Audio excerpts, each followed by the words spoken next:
The whole world fears America, yet America itself is terrified of Vietnam. Why is that? Welcome back, dear viewers, to the latest episode of Top Secret. Ladies and gentlemen, even after 49 years, the defeat in the Vietnam War remains an unrelenting haunting memory for many Americans. A top economic and military power in the world, why couldn't it subdue a small country like Vietnam? Poor and having just endured a long resistance war against the French colonists? The Vietnam War ended many years ago. However, there is still a faction of supporters of the former Republic of Vietnam regime who persistently claim that the US did not lose that war. The US military suffered relatively minor losses, with casualties numbering in the tens of thousands, while Vietnam endured millions of deaths. They also believe that the US withdrawal from Vietnam in 1975 was because they no longer saw any benefit in the war. Yet an American newspaper published an entire article praising Vietnam. They say that Vietnam was the true victor. And even more interestingly, the newspaper asserted that Vietnam is indeed the most unconquerable country in the world. Why is that? Let's explore together in today's program. 49 years ago, at exactly 11:30 a.m. on April 30th, 1975, the flag of the National Liberation Front of South Vietnam proudly fluttered atop the Independence Palace, marking the sacred moment of the Vietnamese nation, gloriously ending the resistance war against America. The National Resistance War lasted 21 years, from 1954 to 1975. From then on, April 30th was designated as a major national holiday in Vietnam, known as Victory Day. To this day, the reason behind America's failure in Vietnam remains a question that baffles political strategists. US and Western military forces. First, this was the largest-scale war in America's 200-year history. In terms of duration, the total time the US participated in World War I, World War II, and the Korean War combined, less than half the time the US was involved in the Vietnam War. In this war, the US mobilized its strongest force ever, both in manpower and resources. Through 5 presidential terms with outstanding figures such as Mark Namara, Henry Kissinger, Razan Siki fully implemented all 3 war strategies: special warfare, limited warfare, and the Vietnamization of the war. The military consisted of 77% Army, 66% Marines and Air Force, 40% Navy, totaling 6.5 million combat troops. Over 22,000 American businesses were mobilized for the war effort, contributing to a significant increase in total combat forces. The troop strength reached 550,000, along with 70,000 allied forces from Australia, South Korea, the Philippines, and Thailand. According to incomplete statistics, the US spent up to $920 billion, at the time's value, on the war in Vietnam, while $341 billion in World War II and $54 billion in the Korean War. If converted to current value, this is truly a massive expense. During the Vietnam War, the US dropped more than 7.8 million tons of bombs, a figure that even surpassed the total amount of bombs they used throughout World War II. In northern Vietnam, on average, every square kilometer endured 6 tons of bombs, equivalent to 45.5 kilograms of bombs per person. During World War II, Germany used 5.4 tons and 27 kilograms, respectively. This was a horrifying figure unprecedented in human history. From 1961 to 1971, the US sprayed 20 million gallons of toxic chemicals over South Vietnam, equivalent to 75.6 million liters of Agent Orange. The herbicide contains the toxic chemical dioxin, which causes severe consequences lasting for decades and affects even future generations. And this marks the most devastating defeat in the 200-year war history of the United States. More than 58,000 American soldiers were killed in action, along with approximately 304,000 others who were permanently disabled or maimed for life. Despite US efforts to prevent it, Vietnam achieved victory and reunified the country, bringing the land together as one.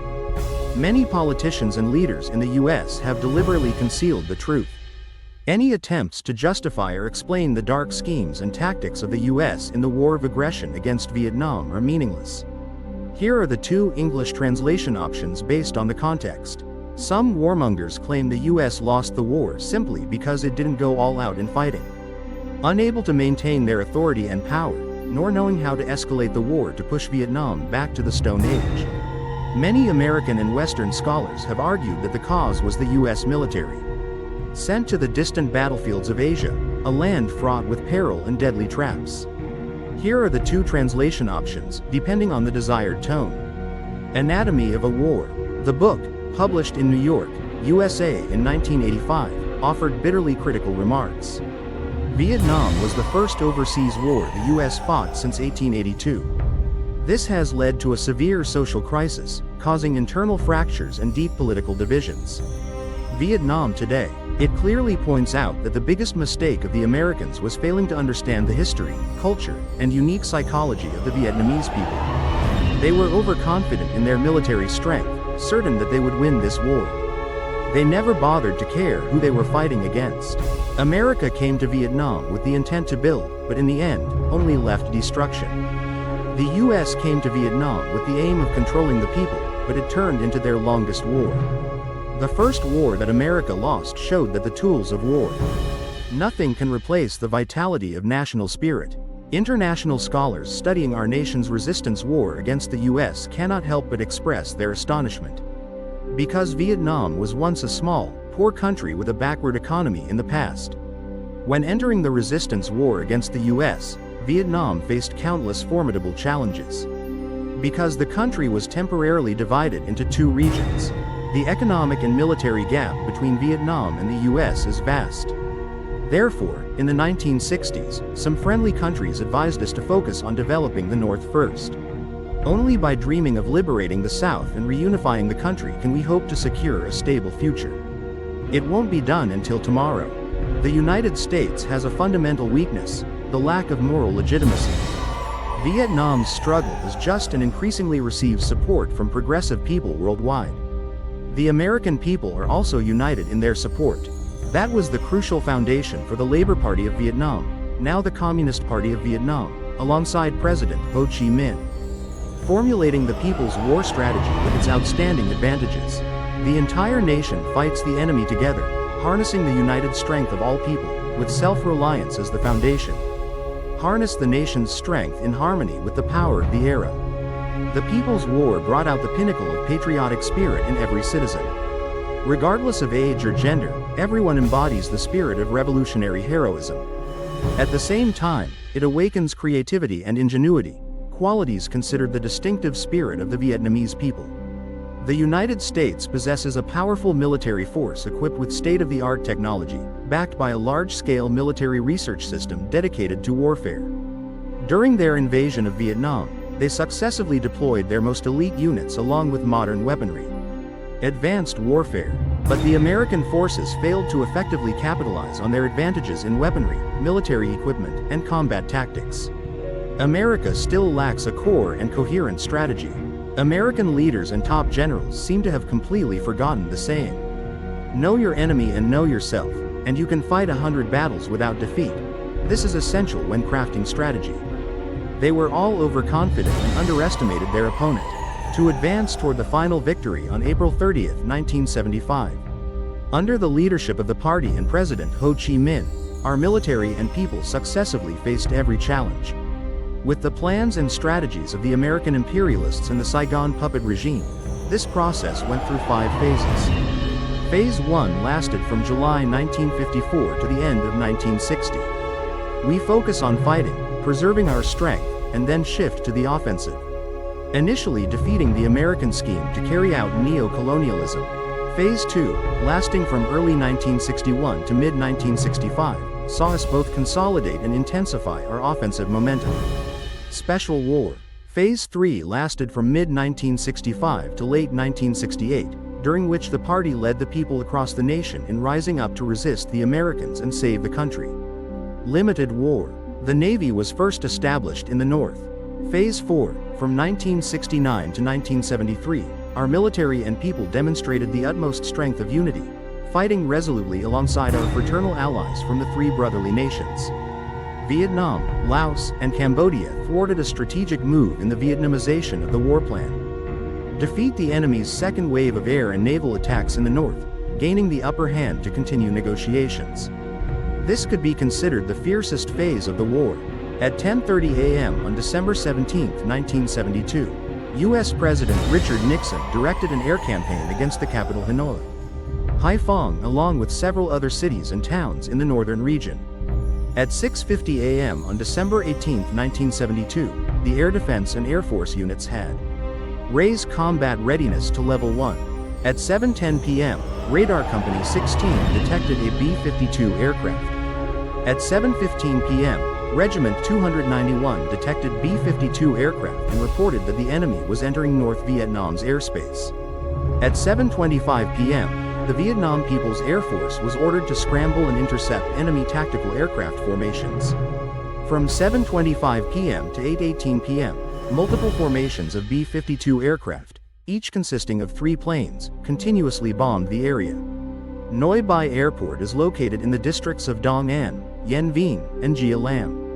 At 7:44 p.m., the 1st Artillery Piece of Battalion 78, belonging to the 257th Missile Regiment, took off, tearing through the night sky.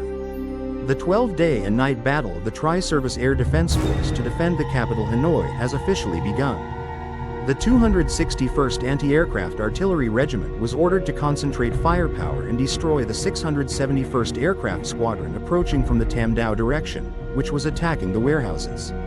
In Dong An, within the Ko Loa area, a combat team from Battalion 59 fired 2 well-aimed shots from the appropriate firing position, shooting down a B-52 bomber. This was the first B-52 shot down right over the skies of Hanoi, 10 kilometers from the artillery position. On the night of the 18th and early morning of the 19th of December, the U.S. mobilized 90 B-52s, conducting 3 bombing raids on the capital Hanoi. Of these, F-111 aircraft conducted 8 sorties and attack aircraft carried out 127 sorties, dropping a total of approximately 6,600 bombs. 135 locations in Hanoi's capital were affected, with 85 residential areas suffering damage and 300 fatalities. Our troops and people fought courageously, shooting down 6 aircraft of various types, including 3 B-52s, with 2 of them brought down on the spot. On the night of December 19th, US B-52 bombers continued to rain down bombs on the cities of Hanoi and Haiphong, as well as the provinces of Bac Giang, Tay Nguyen, and Nam Dinh. In the battle in Hanoi, the enemy deployed B-52 aircraft 87 times along with over 200 sorties of attack aircraft, conducting 3 bombing waves targeting 68 locations in both the inner city and outskirts. Our military, with its powerful air defense force comprising 3 armed services, fought courageously and shot down an enemy B-52 and an F-4 aircraft. On the night of December 20, 1972, starting at 7:27 p.m., the enemy mobilized 93 B-52 aircraft. And more than 100 times, various types of attack aircraft bombarded Hanoi along with several targets in the Haiphong and Tay Nguyen areas. Drawing from the experience of previous battles, our troops and people fought courageously and resiliently, achieving many outstanding victories. With just 35 rounds, we shot down 7 B-52s, 5 of which crashed on the spot. The self-defense company consisted of workers from 3 factories: Mai Dong Mechanics, Hanoi Wood, and Luang Yen Mechanics. With 19 rounds of 14.5mm ammunition, we successfully shot down an enemy F-111 swing-wing aircraft. On December 21, 1972, the enemy mobilized 180 tactical aircraft to launch an attack. That night, the enemy deployed B-52 bombers 24 times and tactical aircraft 36 times to strike our air defense targets in Hanoi and some localities in Bac Giang Province and Haiphong City. Riding the momentum of victory after 3 days of fighting, our troops and people shot down 11 enemy aircraft. Among them were 3 B-52 aircraft, 2 F-4s, 2 A-7S, 1 F-111, 1 A-6, 1 ROA-50, and 1 F-105. On December 22, 1972, the enemy mobilized 56 tactical aircraft to attack targets around the Hanoi area. That night, the enemy mobilized 24 B-52s along with 30 escort tactical aircraft and 9 F-111s to attack targets in Hanoi, Haiphong, and Bac Ninh. Our troops and people fought with resilience and bravery, shooting down 6 enemy aircraft. In that battle, I shot down 3 B-52s, 1 F-111, and 1 F-4 on the spot. On December 23, 1972, the enemy mobilized 54 tactical aircraft to attack the outskirts of Hanoi. That night, the enemy deployed 3 B-52 bombers to strike Dong Mo, Lang Son, and the Baekjeong area.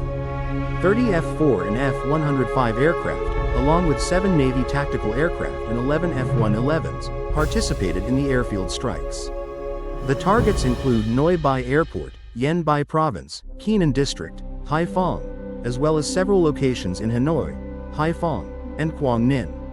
I shot down 4 enemy aircraft, including 2 B-52s, 1 F-4, and 1 A-7. On December 24, 1972, in a historic day, the enemy mobilized 44 tactical aircraft to attack the areas of Tai Nguyen and Ha Bac. Last night, the enemy mobilized 3 B-52 sorties and 39 tactical aircraft sorties to launch fierce attacks on the Ga Kep area in Baekjeong, the airports in Yen Bai and the Vin Toi area of Hanoi. The northern troops and people shot down 5 enemy aircraft, including 1 B-52, 2 F-4s, and 2 A-7s.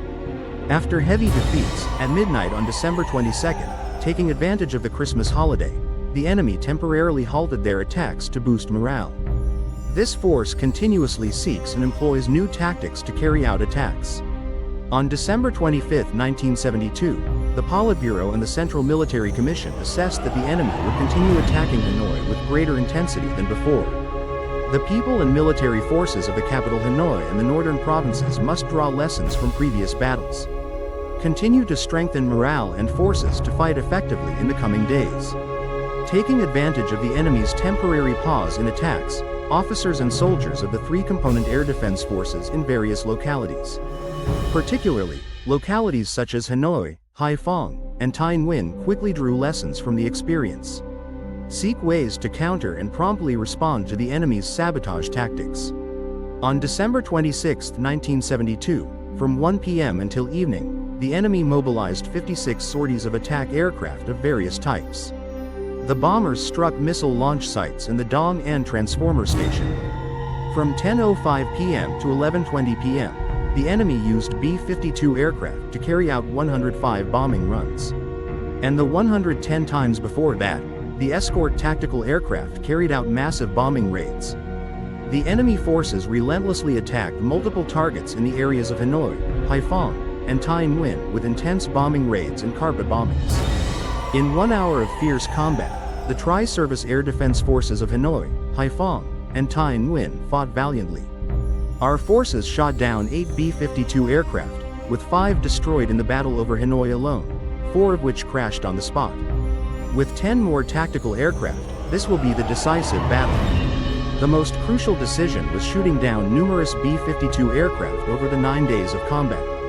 In this battle, Regiment 252 of the Viet Bac military region achieved its first victory by using 100mm anti-aircraft artillery to shoot down a B-52 bomber. On the morning of December 27, 1972, the enemy mobilized 100 tactical aircraft sorties. At night, the enemy intensified operations with 36 B-52 sorties and 66 tactical airstrikes for bombing support in the Sen-Kei area. The enemy deployed 17 F-111 aircraft to launch a fierce concentrated attack on the Hanoi area. On the night of December 27, the northern military and people shot down 14 enemy aircraft, including 5 B-52s. The flight formation consists of 5 F-4s, 2 A-7s, 1 A-6, and 1 HH-53 helicopter. On December 28, 1972, during the day, the enemy deployed 131 tactical aircraft sorties.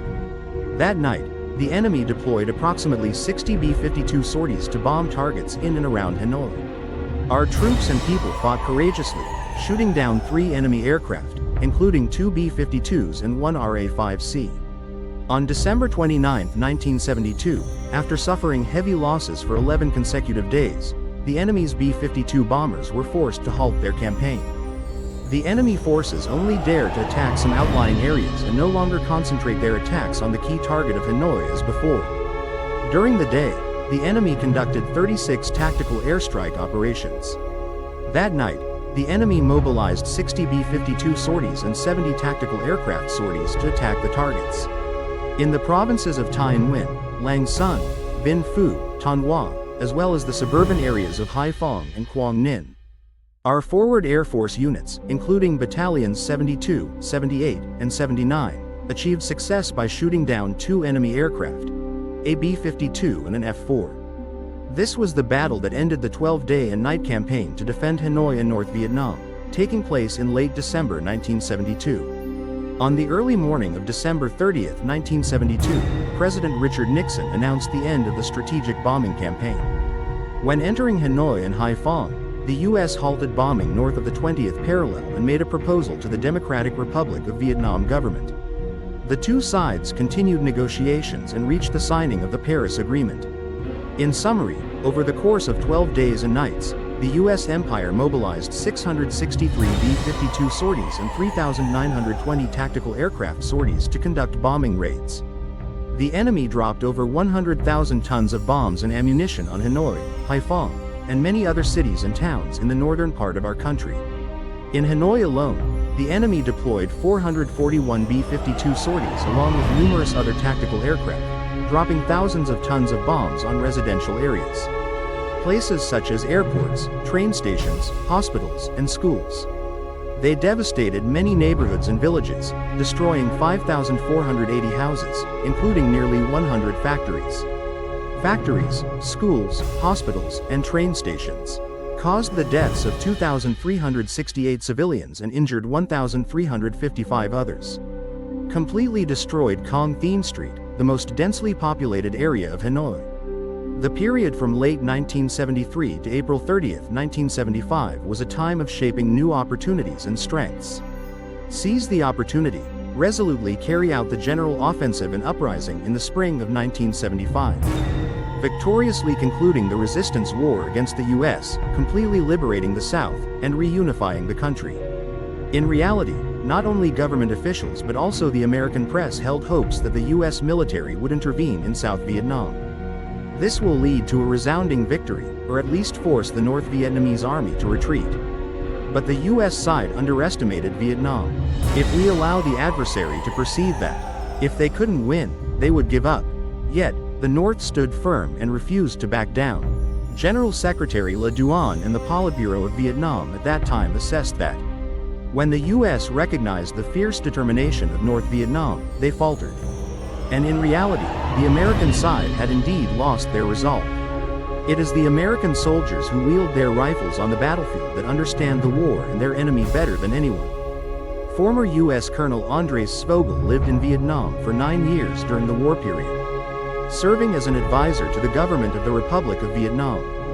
As a professional soldier, he came to Vietnam to carry out his mission under orders from his superiors, but knows nothing about Vietnamese history. Many people are unaware that Vietnam was the victim of a series of successive invasions by China, France, Japan, and then the United States.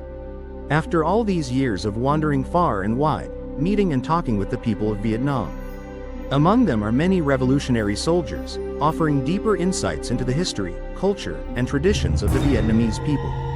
Andres clearly understood that this was a war the Americans could never win. President Nixon should have withdrawn troops from Vietnam sooner. Whether it's France or America, they all had to travel a long way to reach this country. The Vietnamese people fought on their homeland to win back independence and freedom for their own nation. This is the key difference, especially since Vietnam is home to resilient people who cherish peace and always despise war. But if invaded, no matter who the enemy is, China, Japan, France, or the US, we will not tolerate any invaders.